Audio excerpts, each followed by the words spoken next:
So my name is SHANTHA Barriga. I'm the Director of Disability Rights for Human Rights Watch. And Human Rights Watch is an organization, a human rights organization. We work in 90 countries around the world. And what we do is we document human rights violations, and we use that information, the evidence that we document, to advocate for change, to improve the human rights situation of millions and millions of people around the world. In all of this work, in our disability work, we work very closely with disabled persons organizations and NGOs who are our key partners in documenting the human rights and also advocating for change. And today I want to share with you some of the testimonies that we've gathered, particularly in India, on the topic of violence against women with disabilities, a subject that we've studied for the past 3 years here in India.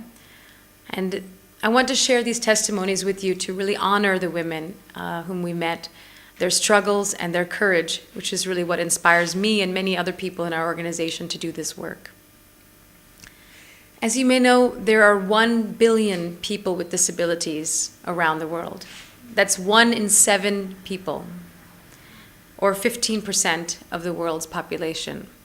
In so many countries, they're excluded, they're discriminated against, in so many areas of their life. Women and girls with disabilities are particularly discriminated against and excluded, in part because of their disability, in part because of their gender, in part because of their age. Violence against women has been gaining global attention, as all of you know, since the gang rape in Delhi in December 2012. It was a watershed moment that really encouraged an international discourse on violence against women. However, one of the untold stories is how violence impacts women with disabilities. Both women who are born with disabilities, as well as those who acquire disabilities in their life. When I mean disability, I'm referring to physical disabilities, sensory disabilities like deafness or blindness, intellectual disabilities, as well as what we call psychosocial disabilities or mental health conditions. So the whole range of disabilities. Global estimates are that women with disabilities face significantly higher risk of violence than other women. And this violence is perpetrated often by family members, by members in the community, by people whom they are dependent on for care and for financial support and other support. I want to take you on a journey today across India to tell you about some of the women we've met. And we'll begin in West Bengal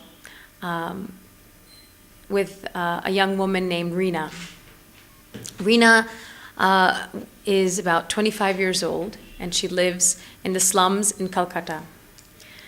When I met her 3 years ago, I had heard her story, and my colleagues had told me about her case, and I was very keen to meet her. So we struggled through the myriad streets in Calcutta, in the slum, to locate her, and luckily met her and her mother, who told us about what had happened to her.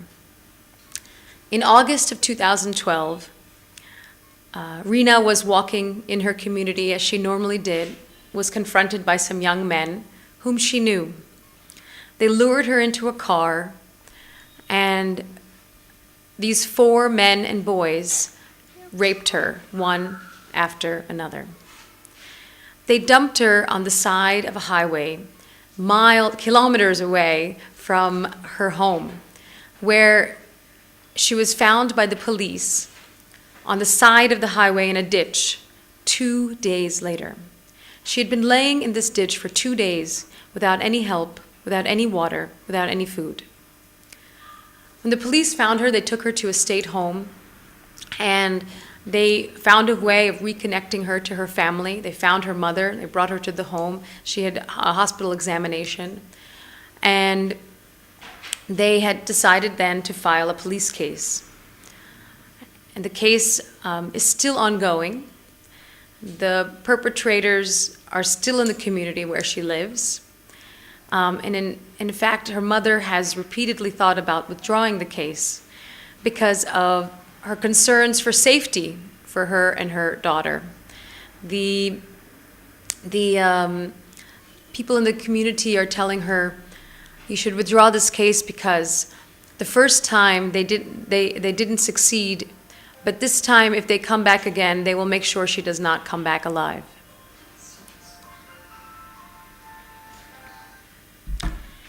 She told me, as tears came down her face, they took my honor. They took my honor. And for that, her family is seeking justice. Now I want to take you to another part of India to tell you about a young woman who is about 30 years old with a physical disability. She lives in a very rural area where her mother, who's an older woman, is her only family member who can support her.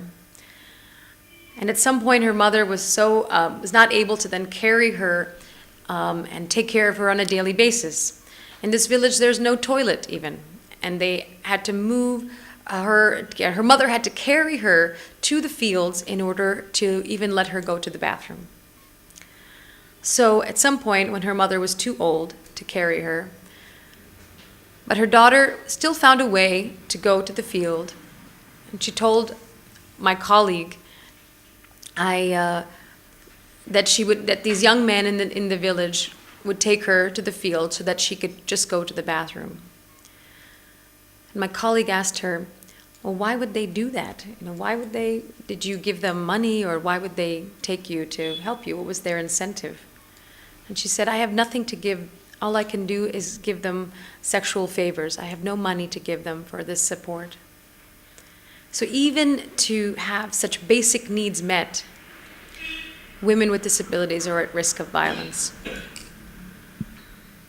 And of course, this story is also strongly linked to the concern of poverty and disability, and that strong link between people with disabilities being more likely to be in poverty and those in poverty being more likely to having a disability.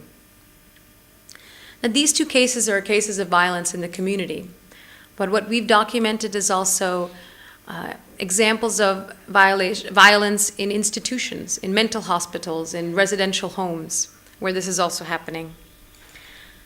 I'm going to tell you about a woman whom we met in Delhi, and her name is Deepali. She's 46 years old, and she was forcibly taken to a psychiatric hospital by her family.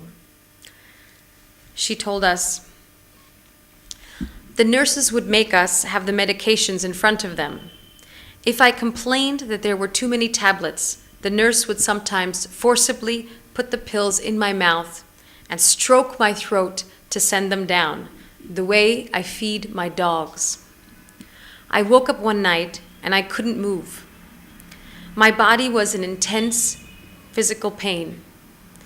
A nurse came and jabbed an injection into my body without even taking off my clothes. You are really treated worse than animals. It's an alternative reality. So what needs to change? What is the way forward to end or address and to ensure justice for these cases of violence against women and girls with disabilities? For one, there needs to be greater sensitization, greater awareness, not only among caregivers and family members and community, but also the police, judges, teachers, people who interact with women and girls with disabilities, to understand what their needs are and ensure that they have a support network. And that's really the second investment that needs to be made. There's organizations like CBR Network that are doing great work in providing community-based services, but this needs to be a priority of the government to ensure that there are support services for women and girls with disabilities in particular. And not only from the disability sector. It's important that women's organizations are providing support to women with disabilities, that organizations that are that these one-stop centers for rape and sexual violence, that they're also accessible in all the ways for women and girls with disabilities. So there needs to be a very holistic and inclusive approach in terms of service provision. Third, there needs to be a commitment and a regulation that women and even men with disabilities have their full rights. The rights to decide where to live, how to live, to take medications or to have any other kind of medical procedure taken. They need to have the right to say what they prefer, a right to legal capacity. This is one of the key issues in the current bills before Parliament, and it's really important that these bills reflect what's in the Convention on the Rights of Persons with Disabilities, the International Treaty on Disability Rights, which has a specific provision that every person with a disability has the same rights as anyone else. It's just a matter of providing them the support in order to make those decisions, in order to fulfill those rights. But it doesn't deny them of equal rights. And in fact, that's one of the key next steps that need to take place, not only in India, but everywhere, that people with disabilities, particularly the most marginalized, such as women with disabilities, such as people with intellectual or psychosocial disabilities, that they gain the full rights as anyone else in the community.